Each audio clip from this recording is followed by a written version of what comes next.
அன்பார்ந்த பொதிகை நேயர்களுக்கு வணக்கம். நான் உங்கள் மதுசூதனன் கலைச்செல்வன்.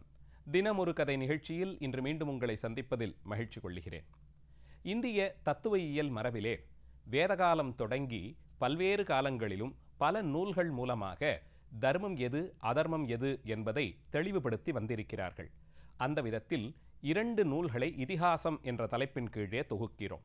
புராணங்களை விடவும் இதிகாசங்கள் சிறப்பு பெறுவதற்கு காரணம் இந்த 2 நூல்களும், அதாவது இராமாயணமும் மகாபாரதமும், அது இயற்றப்பட்ட காலம் எப்போது என்று பார்த்தால் அந்த நிகழ்ச்சிகள், அதிலே கலந்து கொண்டவர்கள், அவர்களெல்லாம் இந்த உலகில் உயிரோடு இருந்த காலத்திலேயே எழுதப்பட்டது என்ற சிறப்பு.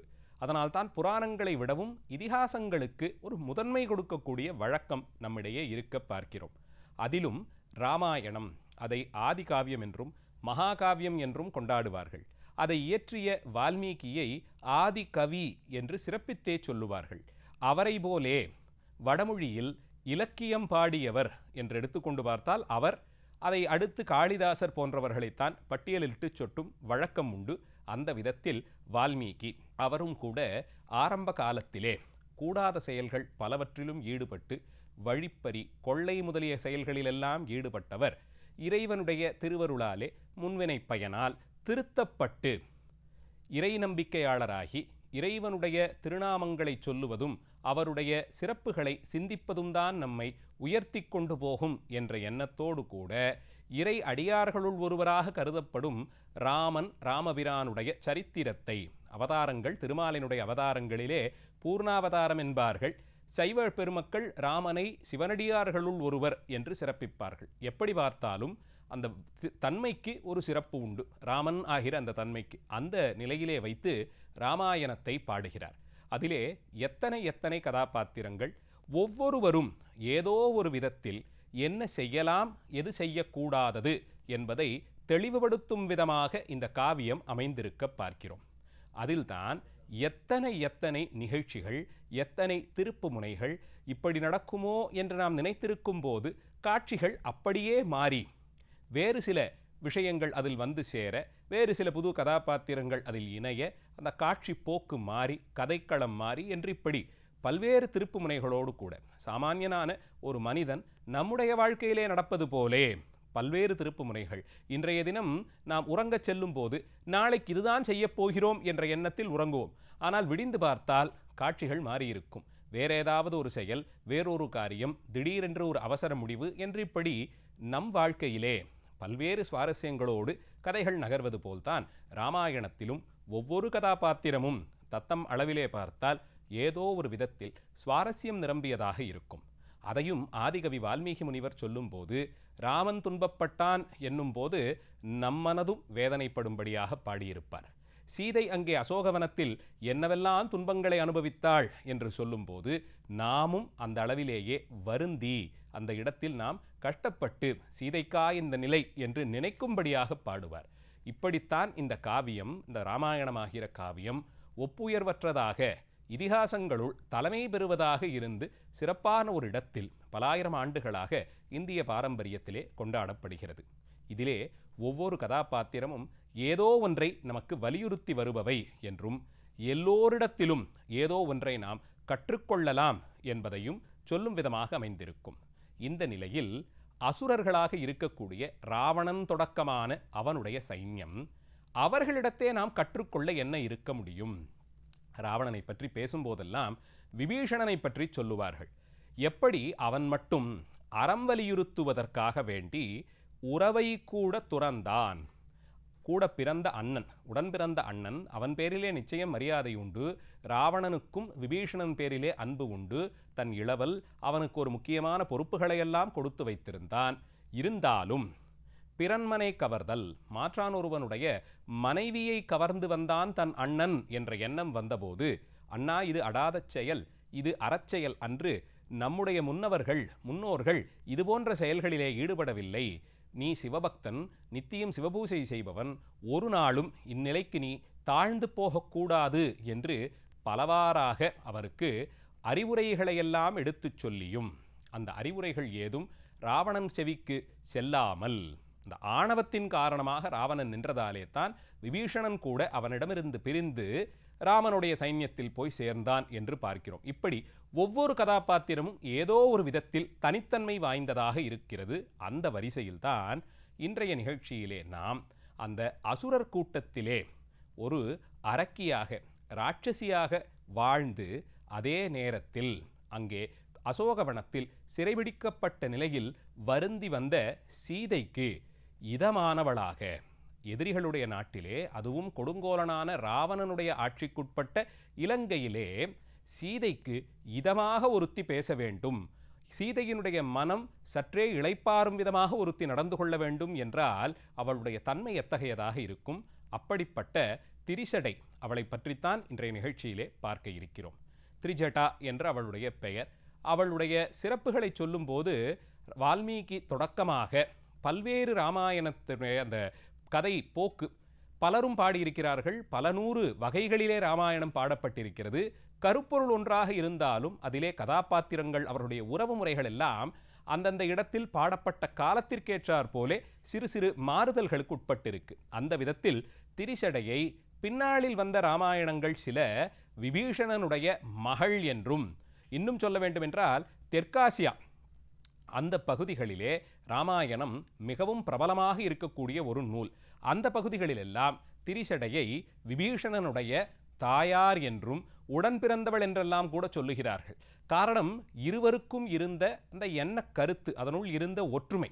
இருவருமே தங்கள் தலைவனான ராவணன் செய்வது தவறு என்பதில் அவர்கள் ஒருமித்த கருத்தோடு இருந்திருக்கிறார்கள். அதிலும் திரிசடை வயோதிகளாக, மிகவும் வயது முதிர்ந்தவளாக, அந்த முதிர்ச்சியால் வந்த அனுபவம், அதனால் வந்த பொறுமை, பொறை முதலிய நல்ல குணங்கள் எல்லாம் நிரம்ப பெற்றவளாக இருந்திருக்க வேண்டும். அதனால்தான் சீதையை பற்றி சொல்லும் போதெல்லாம் வால்மீகி, அதுவும் அசோகவனத்திலே அவள் வருந்தியிருந்த நிலையிலெல்லாம் திரிசடை அவளுக்கு எப்படி ஆறுதலாக இருந்தாள், அவள் ஒருத்திதான் சீதைக்கு அங்கே ஆறுதலாக இருந்தாள் என்பதை சொல்லுகிறார்.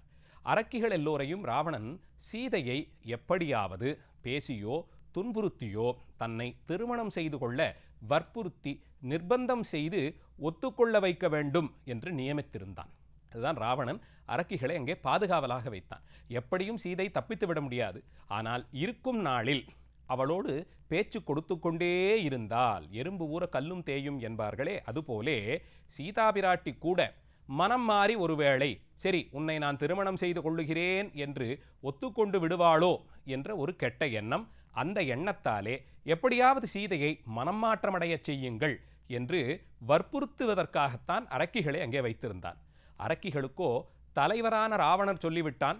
அதனால் அவன் மனப்போக்கை அறிந்து கொண்டு சீதை மனமாற்றம் அடைந்து விட்டால் தங்களுக்கு நிறைய வெகுமதி கிடைக்கும், ராவணனிடம் நல்ல பெயரை எடுத்து விடலாம் என்ற எண்ணத்தில் எவ்வளவு முடியுமோ அவ்வளவு தூரத்திற்கு சீதையை துன்பப்படுத்தினார்கள் என்று பார்க்கிறோம். இதற்கிடையேவெல்லாம் அந்த அரக்கி கூட்டத்திலே வயது முதிர்ந்தவளாக, அதே நேரத்தில் நல்ல பக்குவத்தில் இருந்தவளான திரிஜடைதான் சீதா பிராட்டிக்கு ஒரு விதத்தில் ஆறுதல் வழங்குபவளாகவும் மற்றைய அரக்கிகளுடைய கொடுஞ்சொல்லிலிருந்தும் செயலிலிருந்தும் பாதுகாப்பவளாகவும் இருந்து வந்தாள். இந்த திரிசடை 2 இடங்களிலே வால்மீகியாலே அவளுடைய பங்களிப்பு சிறப்பாக சொல்லப்படுகிறது. முதல் இடம், ஒரு நாள் அசோகவனத்தில் சீதை அமர்ந்திருந்த போது இந்த அரக்கிகளெல்லாம் சூழ வந்து நின்று கொண்டு சீதையினிடம் பேச்சு கொடுத்து அவளை துன்பப்படுத்தி கொண்டு கொடும் சொற்கள் சொல்லி, ராமன் என்ன பெரிய ராமன், அவனுக்கு என்ன அவ்வளவு வீரமா, அவன் ராவணன் முன்பாக நிற்கக்கூட முடியாது, அவன் எப்படியும் இறந்துபட்டு போவான், எங்கோ காட்டில் அவன் இந்நேரம் இறந்துபட்டு கூட போயிருக்கலாம், நீ அவனுக்காக காத்திருக்கிறாயே என்பன போன்ற சொற்களை சொல்லி சீதையை வருத்தி கொண்டிருந்த போது திரிஜடை அங்கே வந்தவள் அவர்களையெல்லாம் அதட்டி தூரம் தள்ளிவிட்டு தான் அதற்கு முன்பு கண்ட கனவினை பற்றி சீதையினிடம் விவரித்து சொல்லுகிறார்.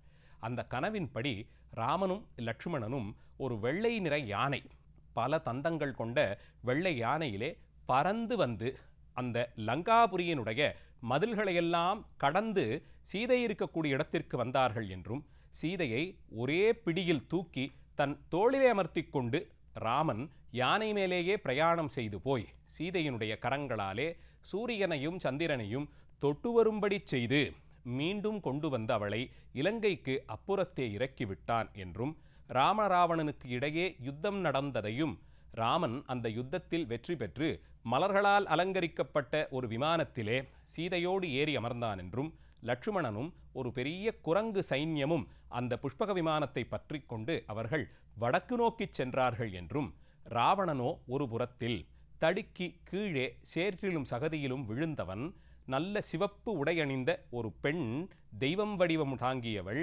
ராவணனுடைய கால்களை பிடித்து கொண்டு தெற்கு நோக்கி அவனை இழுத்து கொண்டு போய் கழுதை ஒன்றின் மேலே அமர்த்தி, அவன் மேலே சேரும் சகதியும் இருக்க தெற்கு நோக்கி அந்த கழுதை அவனை இழுத்து கொண்டு போனது என்று ஒரு கனவு கண்டதாக சொல்லுகிறாள். இதை கேட்டு மகிழ்ந்த சீதை, நீ சொல்லும் விதமெல்லாம் ஒருவேளை நடந்துவிட்டால் அம்மா உனக்கு பல பரிசுகளையும் நன்மதிப்பையும் நான் பெற்றுத்தருகிறேன் என்று கூறினாள். இப்படி ஒரு ஆறுதல் சொல்லை திரிசடை சொன்னதை பின்னாளில் வைணவ உரையாசிரியர்கள் கூட மேற்கோள் காட்டுகிறார்கள். இது ஒன்று. மற்றொன்று, ராமராவண யுத்தம் தொடங்கிவிட்டது. முதல் நாள் யுத்தம். அதிலே இந்திரஜித் முக்கிய பங்களிப்பு கொடுத்திருந்தான். அது ராவணனுடைய மகன். அவனிடம் நாகபாசம் என்ற ஒரு அஸ்திரம். அந்த அஸ்திரத்தை கொண்டு எதிரிகளை அந்த பாசத்திற்குள்ளே கட்டுப்படுத்த செய்து, பாம்பின் விஷம் பரவினால் அந்த காற்று எப்படி நம்மை மயக்கச் செய்யுமோ அதுபோலே மயங்க வைக்கக்கூடியதான ஒரு அஸ்திரம். அந்த அஸ்திரத்தை அவன் உபயோகப்படுத்த லட்சுமணன் அதிலே சிக்கி மயங்கி விழுந்தான் என்று சொல்லப்படுகிறது.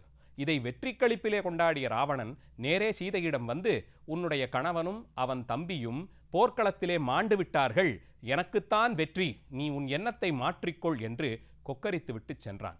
இதை கேட்டு துன்பப்பட்ட நிலையில் அழுது துடித்த சீதையை திரிசடை அழைத்து கொண்டு போய் அங்கே நடந்த விஷயங்களை எல்லாம் காண்பித்து கொடுத்தாள் என்றும், லட்சுமணனும் அங்கே பிழைத்து கொண்டான் என்றும், ராமனுக்கு எந்த தீங்கும் வரவில்லை என்பதையும் ஆறுதல் சொல்லாக சொல்லி அங்கே ராவண சைன்யம் தோற்கும் நிலையை கூடிய விரைவில் அடைந்துவிடும் என்பதையும் சொல்லி வந்தாள்.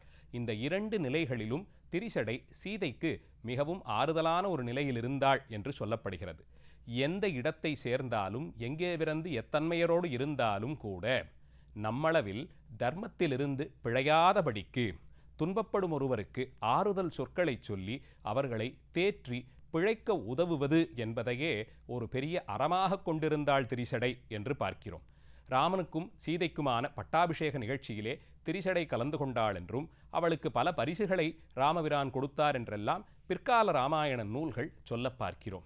விபீஷணனுடைய மகளாகவோ அன்னையாகவோ பிற்கால ராமாயண நூல்கள் தான் திரிசடையை அங்கே அந்த இடத்தில் வைத்து பாடுவதையும் பார்க்கிறோம். குணத்தால் விபீஷணனுக்கும் திரிசடைக்கும் இருந்த ஒற்றுமையால் இது நிகழ்ந்திருக்கலாம்.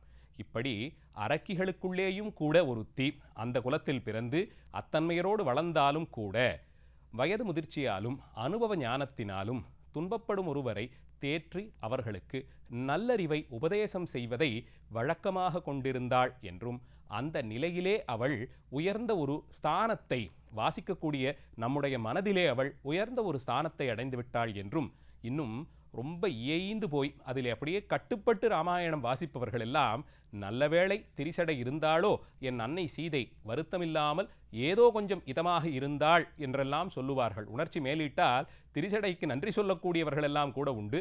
அந்த நிலையில் மிகச்சிறப்பான ஒரு கதாபாத்திரமாக வால்மீகியினுடைய படைப்பிலே திரிசடை ஆகிற இந்த அரக்கி காண்பிக்கப்படுகிறாள். எந்த இடத்தில் இருந்தாலும் அறம் மட்டுமே நமக்கான கோப்பாக கொண்டு அதன்படி ஒழுகுதல் என்பதைத்தான் கதாபாத்திரங்கள் கூட அனுஷ்டித்து வந்திருப்பதை நம்முடைய இலக்கியங்களிலிருந்து பார்க்கிறோம். திரிசடை ஆகிற அந்த உத்தம பெண்ணினுடைய நினைவோடு இன்றைய நிகழ்ச்சியை நிறைவு செய்கிறேன். நாளைய தினம் மீண்டும் ஒரு கதையோடு உங்களை சந்திக்கிறேன். நன்றி, வணக்கம்.